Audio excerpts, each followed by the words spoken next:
오늘 성경 말씀 신약 성경 마가복음입니다.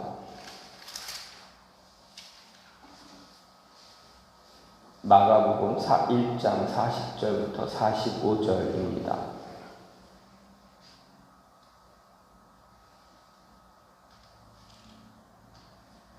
마가복음 1장 40절부터 45절 말씀입니다. 한 나병 환자가 예수께 와서 꿇어 엎드려 간구하여 이르되 원하시면 저를 깨끗하게 하실 수 있나이다. 예수께서 불쌍히 여기사 손을 내밀어 그에게 대시며 이르시되 내가 원하노니 깨끗함을 받으라 하시니 곧 나병이 그 사람에게서 떠나가고 깨끗하여진지라. 곧 보내시며 엄히 경고하사 이르시되 삼가 아무에게 아무 말도 하지 말고 가서 내 몸을 제사장에게 보이고 내가 깨끗하게 되었으니 모세가 명한 것을 드려 그들에게 입증하라 하셨더라. 그러나 그 사람이 나가서 이 일을 많이 전파하여 널리 퍼지게 하니 그러므로 예수께서 다시는 드러나게 동네에 들어가지 못하시고 오직 바깥 한적한 곳에 계셨으나 사방에서 사람들이 그에게로 나아오더라. 아멘. 오늘 말씀 마가복음 1장 40절부터 45절 말씀입니다. 오늘 말씀은 예수님께서 갈릴리 지역에서 사역하셨던 그 초기 사역 가운데 초기 사역을 기록하고 있습니다. 특히 오늘 말씀에 기록된 장소, 예수님이 사역하신 장소를 보게 되면 가버나움입니다. 가버나움에서 그 주변 도시들로 그리고 이제는 갈릴리 모든 도시들 안에까지 예수님에 대해서 이야기가 퍼져나갔습니다. 그래서 예수님께서는 더 이상 도시 안으로 들어가지 못하고 한적한 시골들로 피해 다니시면서 말씀을 전해야 하는 그런 모습이 되었다라는 경위를 설명하고 있습니다. 다른 한편으로는 오늘 말씀에 이어서 2장 1절부터 3장 6절까지 그 단락을 위한 도입 부분이 되기도 합니다. 오늘 말씀은 율법 문제와 관련된 그러한 모습, 그리고 무리들의 예수님을 향한 잘못된 기대로 인한 압박이 있었다라는 것을 볼 수가 있습니다. 그리고 더 나아가서 더 발전된 율법적인 문제에 대한 논쟁과 예수님과 또 유대인들, 바리새인들, 제사장들과의 이제 충돌되어지는 그 이야기들의 분위기를 이제 만들어가고 있는 모습을 볼 수가 있습니다. 나병 환자의 치유 사건을 쭉 보게 되면 오늘 말씀을 보면 어떻게 보면 단순한 질병을 치료하는 그러한 문제가 아니다라는 이야기입니다. 질병만 치료하는 문제가 아니라 정결 예식에 유대인들에게는 정결 예식에 관한 그러한 문제까지 얽혀져 있다는 것을 보여줍니다. 예수님은 자신의 이런 입장을 7장에서도 또 한번 반복해서 이야기하십니다. 보다 일반적인 정결 예식과 관련해서 명확하게 밝혀주시기도 합니다. 하지만 예수님은 깨끗하게 된 자에게 가서 내 몸을 제사장에게 보이고 내 깨끗게 됨을 인해서 모세의 명한 것을 드려 저희에게 증거하라라고 이야기하심으로 인해서 그 정결 예식에 관련된 그 율법을 전적으로 무시하는 분이 아니다. 그 율법도 인정하고 있다라는 것을 보여주고 있습니다. 물론 예수님 자신은 정결 예식과 그 율법에 대해서는 율법을 지키는 데는 예수님은 그닥 큰 관심을 가지고 계시지는 않습니다. 하지만 예수님은 깨끗하게 된 자가 당시 유대 사회의 일원으로 다시 돌아가서 그 사회에서 섞여서 그 사회 속에 들어가서 살아야 하기 때문에 그 율법 조항을 지키는 것이 필요하다라는 것을 분명하게 가르쳐 주시고 인정하고 계신다라는 것을 알 수가 있습니다. 예수님은 율법에 대한 자유가 오히려 사람들에게 불편과 불이익을 가져다 주는 어떤 굴레가 되지 않길 원하셨다라는 이야기입니다. 한편 예수님의 이 나병 환자 치유 사건은 또 다른 의미가 있는데 그것은 좀 신학적인 의미로 볼 수가 있습니다. 종말에 관한 그 의미입니다. 당시 유대인들은 나병 환자, 즉 문둥병, 한센병 환자는 그들을 치유할 수 있는 분은 오직 하나님밖에 없다라고 믿었습니다. 하나님만이 그 병을 치유할 수 있다 이렇게 믿고 간주하고 있었습니다. 그래서 그 결과 모든 나병 환자의 치유는 다른 몇몇 기적들과 더불어서 이제 메시아가 왔다, 메시아의 시대가 왔다라는 것을 보여주는 그러한 사건입니다.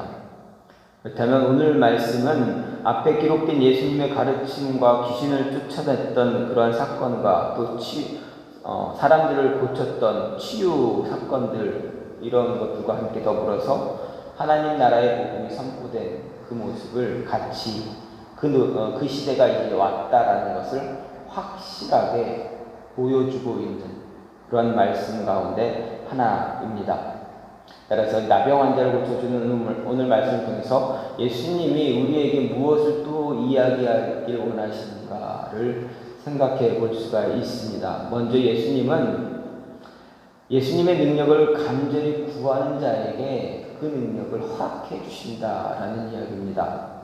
40절 말씀을 보면 나병 환자가 예수께 와서 꿇어 엎드려 간구하여 이르되 원하시면 저를 깨끗하게 하실 수 있나이다 이렇게 이야기합니다. 예수님께 나와서 무릎을 꿇어서 엎드렸습니다. 그리고 이야기한 것이 무엇입니까? 예수님이 원하시면 하실 수 있다면 예수님이 하신다면 제 병이 나을 수 있습니다 라고 고백을 한 것입니다.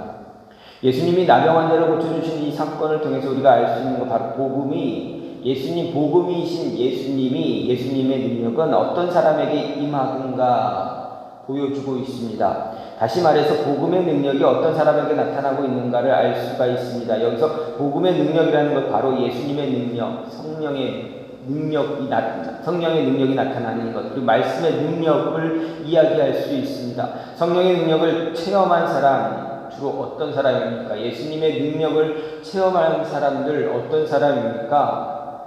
바로 예수님 앞에 나와 간절히 그 능력을 갈급해했던 사람들입니다. 복음서를 보게 되면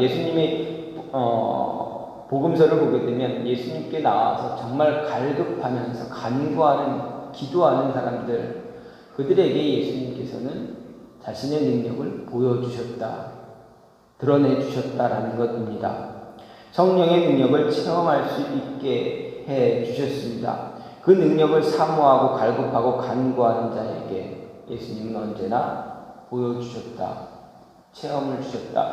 말씀을 마가복음뿐만 아니라 마태복음, 누가복음, 요한복음 이 복음서를 쭉 보다 보면 예수님께 나와서 치료를 받은 사람들, 그들의 공통점이 무엇입니까? 다 예수님께 자기가 먼저 나왔다라는 것입니다. 예수님 앞에 나와서 예수님께 고백합니다. 모든 것 다 인정하고 내려놓고 예수님께 고백합니다. 유대인이 됐던 이방인이 됐던 관계없습니다. 어떤 사람이 그 사람의 직분 지위가 높고 낮음의 관계가 없었습니다. 예수님께 나와서 무릎 꿇고 간절한 마음을 가지고 간구했느냐, 예수님을 인정하고 간구하고 있느냐, 그 문제였다라는 것입니다. 마태복음 백부장이 나옵니다. 백부장이 나와서 예수님께 앞에 나옵니다. 백부장은 그 당시 백부장은 누구의 이야기입니까? 로마 군인 장관 군사 100명을 거느린 그러한 지도자입니다. 그 사람이 정말 볼품이 없는 예수님께 나와서 간구합니다. 하실 수 있으면 내 아이를 살릴 수 있습니다. 내 아이 살려주세요. 백부장의 지위와 예수님의 지위를 논한다면 어떻습니까? 이스라엘이라는 나라를 통치하는 로마의 군대의 장관입니다. 지위를 놓고 본다면 정말 그냥 쉽게 얘기하면 하늘과 땅 차이의 그 시대에는 하늘과 땅 차이의 그런 모습입니다. 그뿐입니까? 이방 여인 수로보니게의 여인은 어떻습니까? 예수님이 그 여인을 개처럼 취급했습니다. 그럼에도 불구하고 그 여인은 어떻게 합니까? 예수님이 누구인가를 인정하면서 예수님만 할 수 있습니다. 예수님이 고칠 수 있습니다.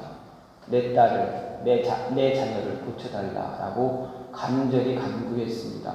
그 결과 예수님은 그들의 믿음을 보시고 어떻게 하셨습니까?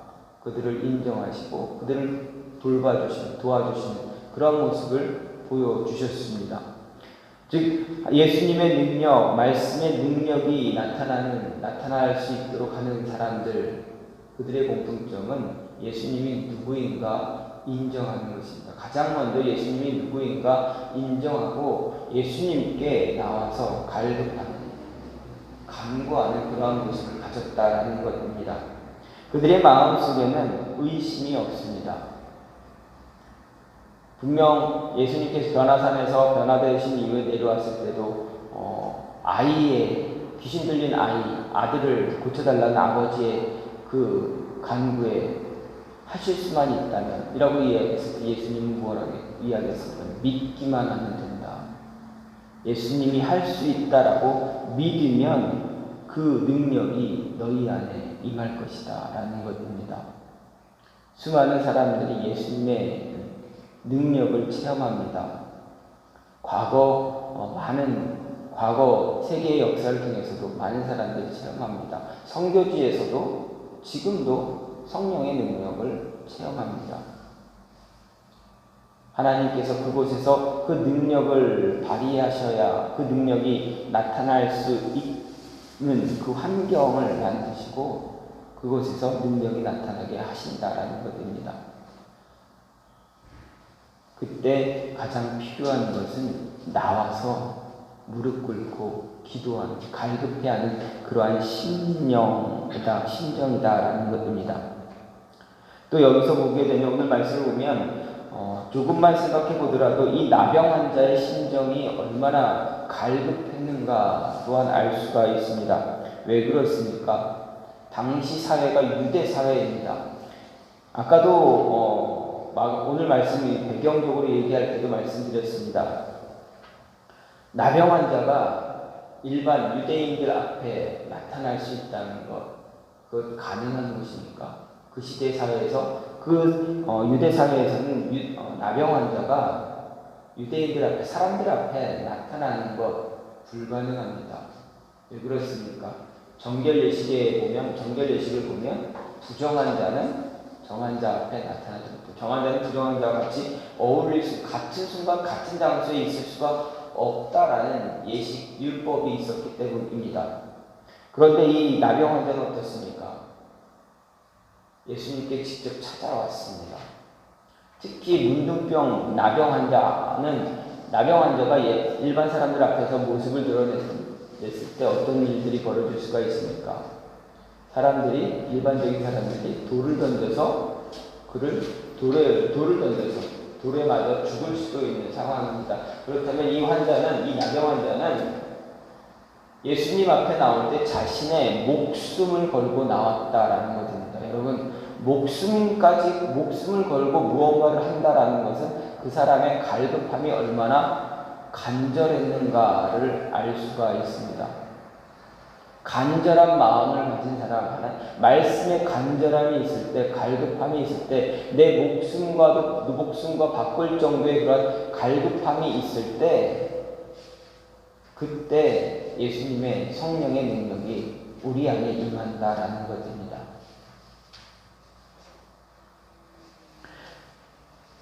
또한 복음은 예수님은 한 영혼을 목숨처럼 사랑하셨다라는 것을 또한 알 수가 있습니다.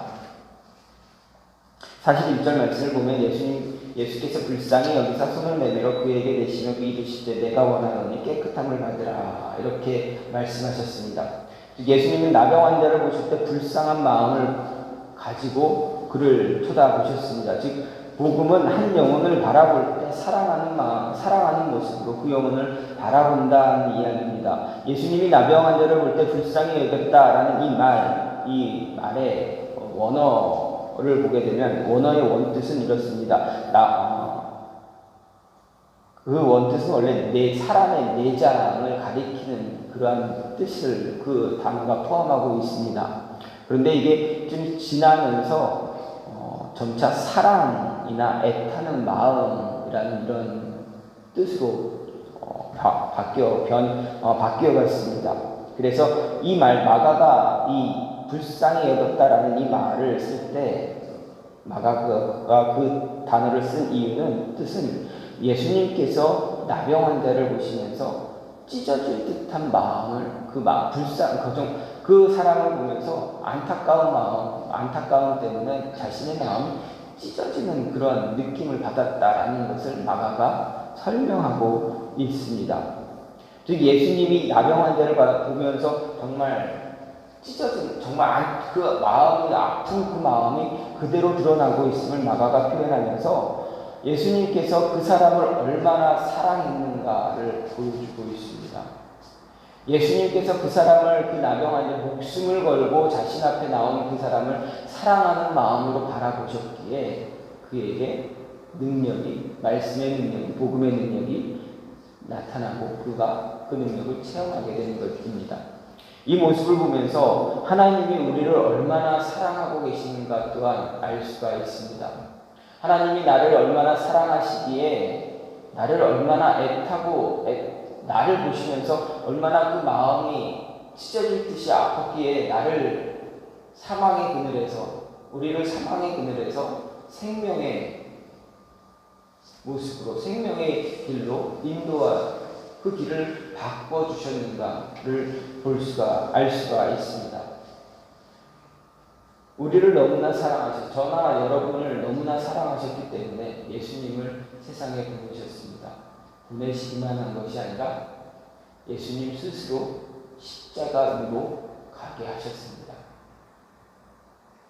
하나님의 사랑의 표현, 하나님이 정말 목숨처럼 아꼈던 그 아들 예수 그리스도를 우리를 위해서 십자가로 걸어가게 하셨습니다. 예수님은 말씀하셨습니다. 아버지, 내가 이 길 꼭 걸어가야 됩니까? 내가 이 길 꼭 가야 됩니까? 안 가면 안 됩니까? 예수님도 그랬습니다.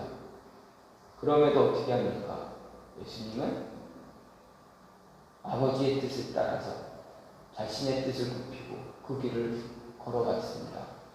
자기 스스로 십자가 위로 걸어가셨다라는 이야기입니다. 정말 우리 한 영혼 저뿐만 아니라 여러분 한 영혼을 너무나 사랑하셔서 그 사랑을 보여주시기 위해서 십자가로 스스로 걸어 올라가셨다. 물론 로마 군인에 의해서 포박이 되고 채찍을 맞아 어쩔 수 없이 막 이렇게 끌려 올라가셨던 그 모습, 기록은 그렇게 되어 있지만 어떻습니까? 스스로 체포당하실 때도 그것을 거부하고 능력을 발휘해서 피하실 수 있었지만 그렇지 않으셨습니다. 십자가 위에서도 마찬가지입니다. 예수님의 능력이라면 스스로 내려올 수도 있었습니다. 그러나 그렇게 하지 않으셨습니다. 그렇다면 그 십자가 위로 올라가신 것은 로마 군인, 대제사장, 바리새인, 유대인들이 예수님을 십자가 위로 올린 것이 아니라 스스로 올라가셨다라는 것입니다. 왜 그렇습니까? 이유가 무엇입니까? 저나 여러분을 사랑했기 때문입니다. 자신의 목숨처럼 사랑했기 때문에 그 위를 올라가신 것입니다. 이 나병 환자를 이 나병 환자를 보시고 고쳐주시는 그 모습도 정말 자신의 목숨처럼 사랑해서, 목숨같이 사랑해서 그 나병 환자를 고쳐주신 것입니다. 만약에 예수님께서 나병 환자를 고쳐주지 않고 외면하셨다면 이 나병 환자가 어떻게 되었겠습니까? 유대인들에 의해서 쫓김을 당할 것입니다. 그리고 유대인들 어떻게 하겠습니까? 늘 하던 대로 그에게 돌팔매질을 할 것입니다. 그러면 그 나병 환자는 그 돌에 맞아서 죽게 될 뿐입니다. 예수님은 그 영혼을 사랑하셔서 어떻게 합니까? 그를 치료해 주셨습니다. 그 병을 고쳐 주셨습니다. 그리고 가서 보여라. 너가 깨끗하게 됐다라는 것을 증거하고 가족에게 가라. 사회에 들어가서 주변 사람, 너가 사랑하는 사람들과 함께 살아라 라는 것이 바로 예수님의 모습, 예수님의 그런 사랑의 모습이었다라는 것입니다. 이렇게 예수님의 능력, 복음은 자신의 목숨과 같이 한 영혼을 사랑하고 있다라는 것을 이 나병 환자를 치료하는 그 사건을 통해서 우리에게 이야기하고 있습니다. 또한 이 말씀, 나병 환자를 고쳐주는 것을 통해서 예수님께서 우리에게 이야기하시는 것은 너희 안에 있는 편견 다 버려라 라는 것입니다. 41절을 또 계속 보면 예수께서 불쌍히 여기사 손을 내밀어 그에게 대시며 이르시되 내가 원하노니 깨끗함을 받으라. 예수님께서 나병 환자를 치료해 주셨습니다. 그런데 어떻게 치료하셨습니까? 나병 환자에게 손을 내밀어 그에게 대셨다라고 이야기하고 있습니다. 여러분, 이 문둥병은, 이 나병은 전염병입니다. 사람에게 옮길 수 있는 병입니다. 그렇다고 해서 아무 때나 이 병이 막 이렇게 전염되는 그런 병은 아닙니다. 상처가 난 손이나 상처가 난 사람이 그 나병 환자를 터치했을 때 그 상처를 통해서 이 병이 전염이 됩니다. 또 같이 먹는 음식을 같이 먹을 때 그때 이렇게 전염될 수가 있다 이 얘기합니다. 함께 지낸다고 해서 함께 옆에 있다고 해서 그냥 전염되는 병은 아닙니다. 그럼에도 유대인들은 어떻습니까? 나병이 걸리면, 문둥병이 걸리면 그 사람 어떻게 했습니까? 마을에서 쫓아냈습니다. 마을 밖으로 쫓아내서 너희들끼리 모여 사는 지역을 만들게 하고 그 지역으로 쫓아낸 것입니다. 너희들끼리 모여서 살아라 라고 하는 것이 나병 환자들입니다. 그래서 성경을 보면 나병 환자도 혼자서 이렇게 다니는 일이 거의 없습니다. 예수님 내 병을 치료해달라고 외쳤던 그 10명의 나병 환자, 그 10명이 같이 함께 있었던 이유도 격리되는 곳에서 그들이 함께 모여서 살았기 때문에 같이 나와서 예수님께 내 병을 고쳐달라고 이야기하는 것입니다. 즉, 나병은 격리되어서 사람들과 함께 있을 수가 없었습니다. 그리고 유대인들은 어떻습니까? 그 사람 만지는 것조차도 그것을 부정하다 여겼습니다. 율법에서는 그 부정한 자와 함께 있거나 터치하는 것을 절대적으로 금하고 있습니다. 나병 환자가 그랬습니다. 그런데 예수님은 어떻습니까? 그 나병 환자의 손을 대시면서 그를 고쳐주셨습니다. 예수님의 능력으로는 단순히 그래 나았다 나아라 말씀만으로 이야기하는 것으로 그 병을 고칠 수 있었습니다. 예수님은 분명 그렇게 할 수 있었습니다. 그럼에도 불구하고 어떻게 했습니까? 예수님은 그 나병 환자의 손을 대셨습니다. 머리에 안수를 하셨는지 어깨에 손을 대셨는지 어디에 손을 대셨는지 모르겠지만 어쨌든 예수님은 손을 대시면서 그 나병 환자의 그 질병 그것을 고쳐주셨습니다. 왜 그러셨습니까? 나병 환자는 목숨 걸고 예수님께 나왔습니다. 자신의 목숨을 걸고 예수님께 나왔기 때문에 예수님은 그 목숨 걸고 나온 그 사람의 마음을 아시고 그 마음을 보듬어 주시기 위해서 예수님도 동일하게 자신의 목숨을 걸고 그 나병 환자를 터치해 주신 것입니다. 단순히 손으로 터치하셨는지 아니면 정말 그 뜨거운 마음에 이제 포옹하시면서 해주셨는지 만약에 포옹까지는 안 가셨겠지만 말씀의 내용을 보게 되면 그렇다면 그 사람은 어떻겠습니까? 예수님의 정말 그 누구도 자신의 몸을 터치하면 안 되는, 아니 터치하지도 않고 곁에 오지도 못하게 하는 그 순간에서 내 몸을 터치하고 나를 위해서 기도해 주시는, 그래서 내 몸이 나았다면 그 사람은 어떻겠습니까? 예수님을 위해서 목숨을 걸 수가 있습니다. 복음은 누군가의 어떤 우리 안에 있는 어떤 편견들을 다 부서뜨리는 그런 능력이 있습니다. 우리가 편견을 가지고 누군가를 대할 때 어떻게 됩니까? 그 사람의 진심을 받아들일 수가 있습니까? 그렇지 못합니다. 흔히 말하는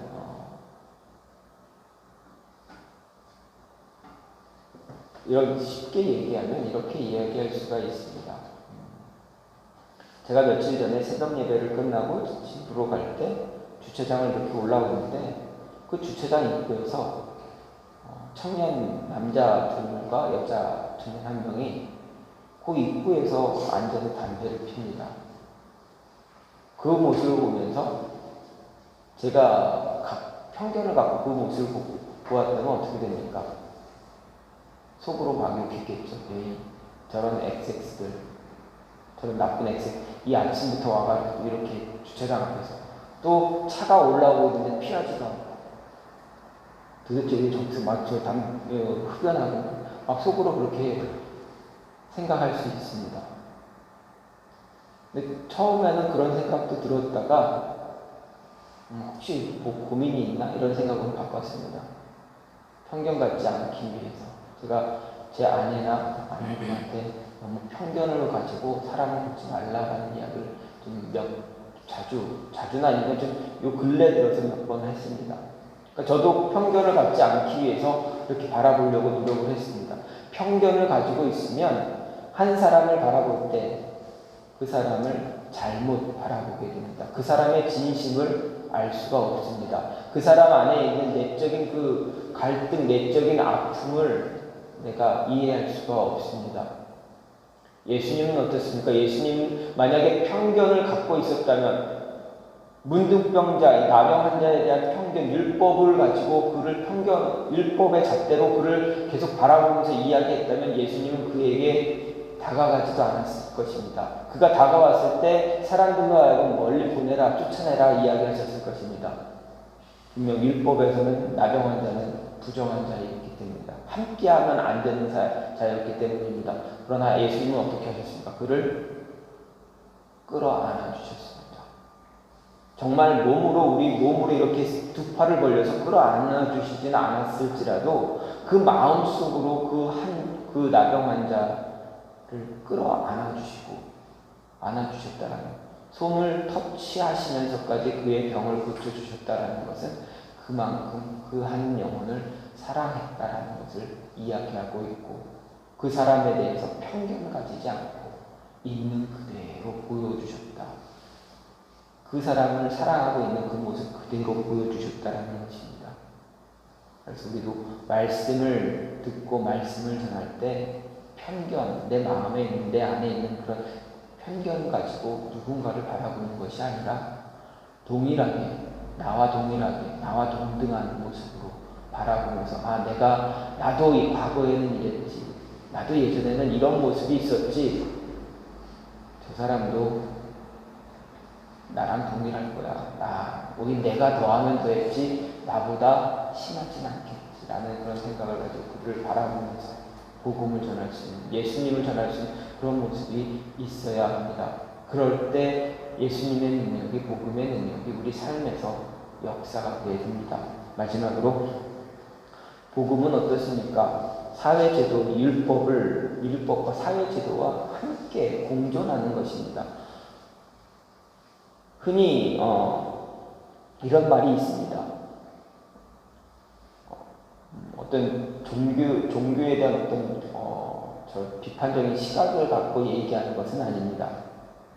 과거의 역사를 보았을 때 불교는 어떻습니까? 도시로 들어와 있었습니까? 아니면 산속에 있었습니까? 불교는 수행하는 거기 때문에 이제 도시들을 피해서 산으로 이렇게 들어가 있었습니다. 산속에 절들이 더 많지 않습니까? 대도시 도시 안에 절이 있는 거 우리가 많이 봐요. 여러분 많이 보셨습니까? 극히 드뭅니다.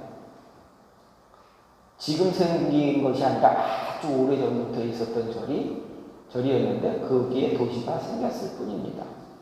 근데 기독교는 어떻습니까?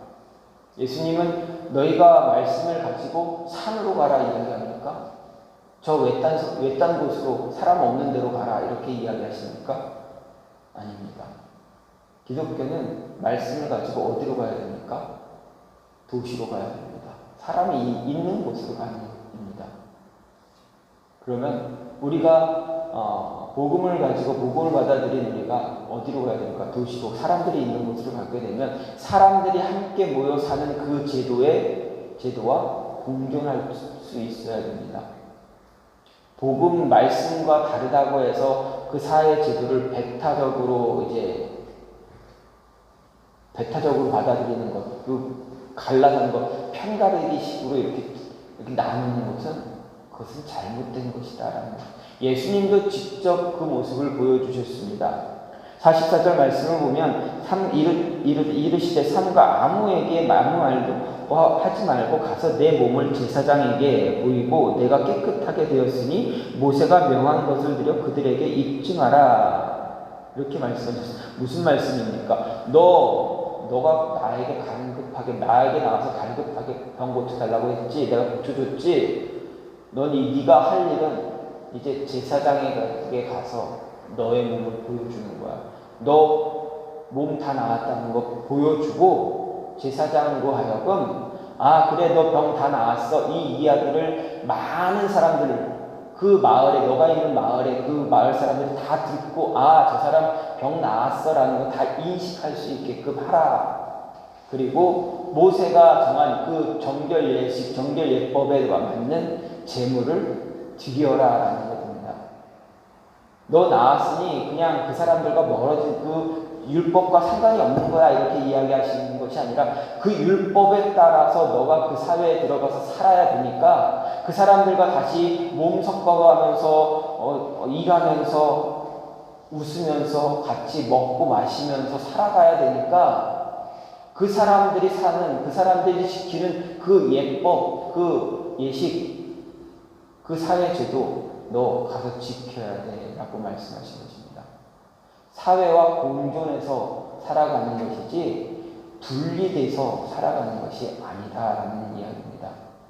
복음을 받은 우리는 우리 안에 복음이 들어왔을 때 우리는 사회와 내가 살아갔던 그 모습과 분리돼서 다른 삶을 사는 것이 아니라 내가 살고 있는 그 사회, 내 가정에서, 내 직장에서, 일터에서 그곳에 다시 들어가서 그곳에서 그리스도인답게 예수님의 사람답게 하나님의 자녀답게 살아가면서 하나님의 사람이구나. 그리스도인이구나. 그걸 보여주라는 이야기입니다. 예수님이 원하시는 것은 그것이 복음의 능력은 그곳에서 그런 장소에서 복음의 능력이 나타나야 됩니다. 그래야 그 복음이 더 많이, 더 멀리, 더 빨리 전해질 수가 있기 때문입니다. 제가 아까도 말씀드렸는데 코로나 때문에 잠시 경민고등학교, IT고등학교 이렇게 성경 수업을 나갈 때 그게 한 3년 정도 멈췄습니다. 그전에는 제가 미국 가기 전에는 5년 정도 경민고등학교에서도 원래 경민재단이 기독교 재단이기 때문에 그 설립자가 기독교인이기 때문에 그 학교가 미션 스쿨입니다. 성경 수업을 계속합니다. 나라에서 법으로 학교에서 강압적으로 이런 종교 수업, 종교 시간 갖지 말아라 법으로 딱 정해놨지만 그 경민재단을 설립한 그분은 학교 문을 닫는 일이 있어도 나는 이거 멈추지 않겠다. 가서 하라. 그렇게 해서 지금까지 성경 수업이 어떤 방식으로든 계속 유지되어 왔습니다. 제가 이렇게 갈 때마다 처음 만나는 학기 첫 시간에 늘 이야기하는 것이 있습니다. 뭐 꿈에 대해서도 이야기하고 미래에 대해서도 이야기하지만 그 가운데서도 교회 다니는 사람이 있니? 손 들어봐라. 한 20, 30명씩 다 앉아있을 때 애들이 손 드는 사람 하나도 없어요. 안 됩니다. 교회 다니는 거 숨깁니다. 분명 다니는 사람이 있는 걸 아는데, 알기도 하고, 들어가기 전에 그 학교의 그 학교 목사님, 교목실을 거쳐서 다녔기 때문에, 옆단에 어느 몇 명 있습니다. 이런 것들 이렇게 자료가 공유가 됩니다. 그런데 아무도 손을 안 듭니다. 왜 그렇습니까? 이유는 모르겠지만 어쨌든 손을 안 듭니다. 저는 그 아이들에게 그렇게 이야기합니다. 예수님 믿는 거 창피하니? 그리스도인이라는 거 창피하니? 그렇게 살면 안 된다 이야기합니다. 예수님 믿고 내가 예수님 믿는 사람이야, 그리스도인이야 라는 것을 당당하게 드러내고 힘들고 어렵고 피해가 갈지라도 그런 것을 다 극복해 나가면서 예수님 믿는 사람은 저렇구나 라는 걸 보여줘야 되지 숨겨서는 안 돼 라고 이야기합니다. 여러분 생각은 어떻습니까? 이제 고등학교 졸업했으니까, 학교 다 졸업했으니까, 사회 나왔으니까 그 아이들에게 그렇게 이야기할 수 있지라고 할 수도 있겠지만 어쨌든 우리는 학교든 직장이든 어디에 가서든지 그리스도인이라는 것을 보여주어야 합니다. 그리고 그들과 함께 살고 있다, 함께 살아갈 수 있다는 것 보여주어야 합니다. 그 삶 속에서 복음을 전할 수가 있어야 합니다. 예수님은 스스로 그것을 다 보여주셨습니다. 나병 환자 이 한 사람을 치유하는 것으로 인해서 참 많은 것 보여주셨습니다. 그리스도인은 사회와 공존해서 같이 살아가야 된다. 그 안에서 복음을 전해야 된다. 그리고 편견 갖지 말아야 된다. 그동안 쌓여져 왔던 사회적인 제도에 대한 편견을 가지고 누군가를 바라보지 말라 이렇게 이야기하셨습니다. 그리고 어떻게 합니까? 한 영혼을 사랑할 때는 목숨 걸고 목숨처럼 그 영혼을 사랑해서 그 영혼을 구원의 길로 이끌어야 한다. 그리고 정말 너희가 하나님의 능력을 체험하고 싶으면 목숨 걸고 간절하게 간구할 수 있어야 된다라는 것을 이 한 사람의 질병을 치유하시면서 많은 것을 다 보여주셨다라는 것입니다. 복음서에 보면 예수님의 치유 사건들이 다 이렇게 같은 방식으로 나갑니다. 우리는 이것을 잘 기억해서 내가 그리스도인답게 예수님이 나를 위해서 하신 그 모습, 나를 위해서 사셨던 그 삶의 모습을 우리가 배우고 따라갈 수 있는 그런 모습을 가져야 하겠습니다. 그래야 진짜 그리스도인이 될 수가 있습니다.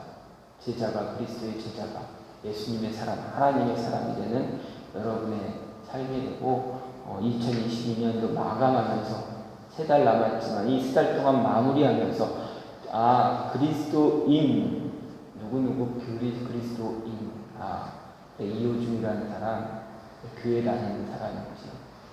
그래 저 사람 교회 다니는 줄 알았어 라는 것 보여줄 수 있는 여러분이 되기를 간절히 소망합니다. 이 시간 같이 기도하기 원합니다. 하나님, 복음을 통해서 나의 모습이 온전하게 드러날 수 있게 해달라고, 복음의 능력을 체험할 수 있는 자가 될 수 있게 해달라고, 그러기 위해서 정말 목숨 걸고 하나님 앞에서 간절히 갈급해 하는 자, 그런 모습 갖게 해달라고, 한 영혼을 목숨처럼 내 목숨처럼 사랑할 수 있는 모습 갖게 해달라고, 편견 버리고 하나님 복음을 전할 수 있는 자가 될 수 있게 해달라고 이 시간 같이 기도하는 시간 갖겠습니다.